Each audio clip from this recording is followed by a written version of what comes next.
It should have been instructive to philosophers that most people are untroubled by philosophical questions. Instead, the philosopher treats his questioning as a privileged path to a deeper special truth. Those unconcerned with such questions he considers Philistines, incapable of ever knowing what is true. The philosopher, through his questioning, is thereby fit to be a king. With Wittgenstein, the idea of philosophical questioning leading to truth and to higher men is overturned. In his view, the history of philosophy is one of confusions in language, where once the grammar of the question being asked is understood properly, the philosophical question will dissolve. The traditional philosopher, then, is not someone to be admired, but someone to be cured of his confusion.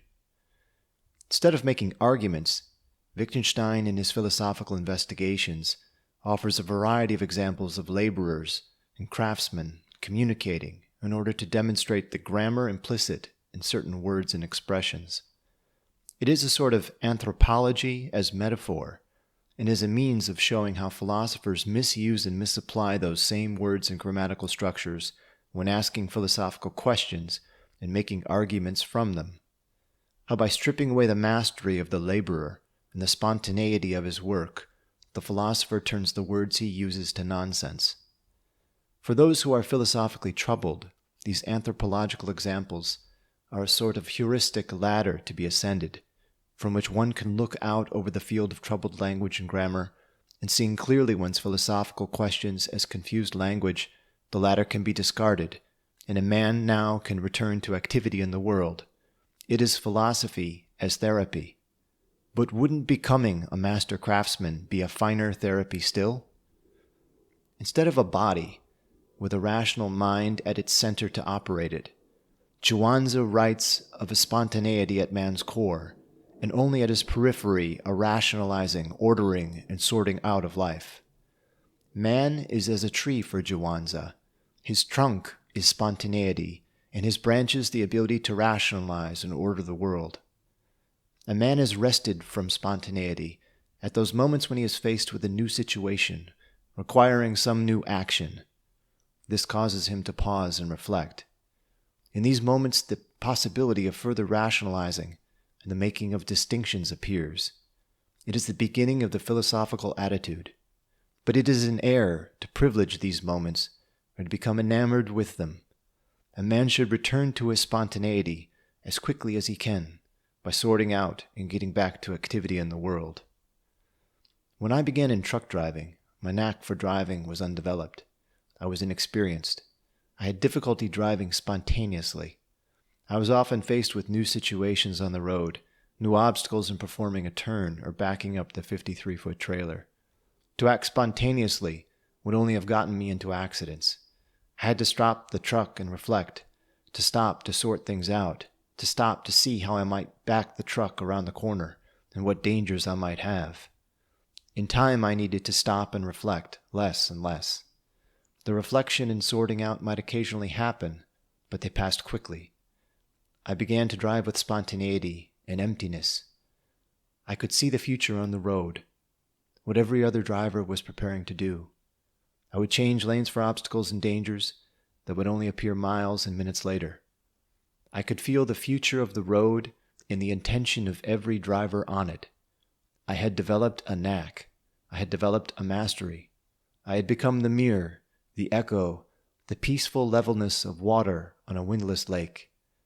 When once a sleepy driver crossed the median into my lane at 65 miles per hour, my reaction to avoid the head-on collision was not accompanied by any thought, any feeling, any fear or emotion.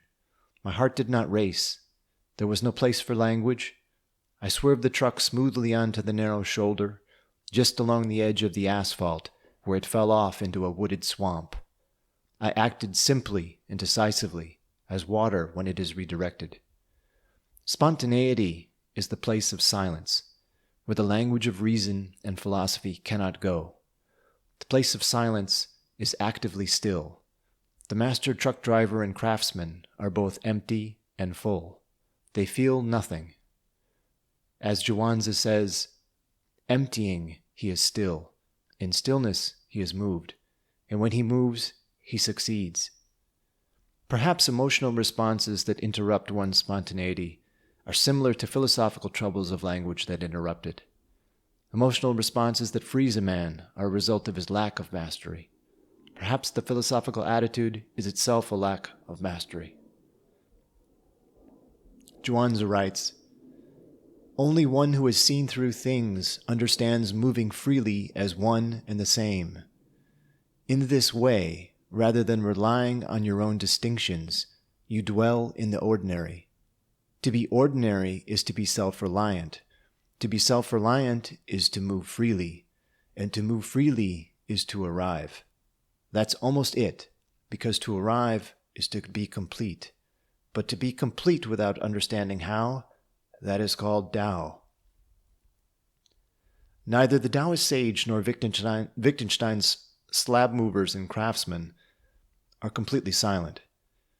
They communicate in language, but are not drawn into confusions of language and philosophical questioning. They do not allow their language to interrogate itself.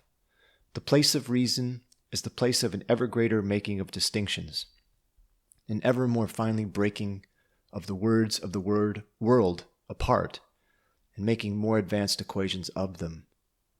It is the place of argument and dispute, not masterful and meaningful activity in the world. It is the place of establishing dominance over other men, sky, earth, and animals. It is the place of the philosopher king, the corporate titan, the profit seeker and slave driver. It is the place of conflict, anxiety, anger, and inflammation, and inevitably a cancer. A man becomes anxious when he allows his spontaneity to be undermined, when he allows himself to be defined and has borders drawn up and becomes distinct from the world. Now restricted by the borders and distinctions put upon him by the state and the corporation, he uses words and ideas that are beyond any mastery he may have. He becomes unhappy and depressed. He is no longer spontaneous and no longer his own master. He lives as a number. Beholden to the whims of a master, he lives within the master's dream. Even when he dreams within the master's dream.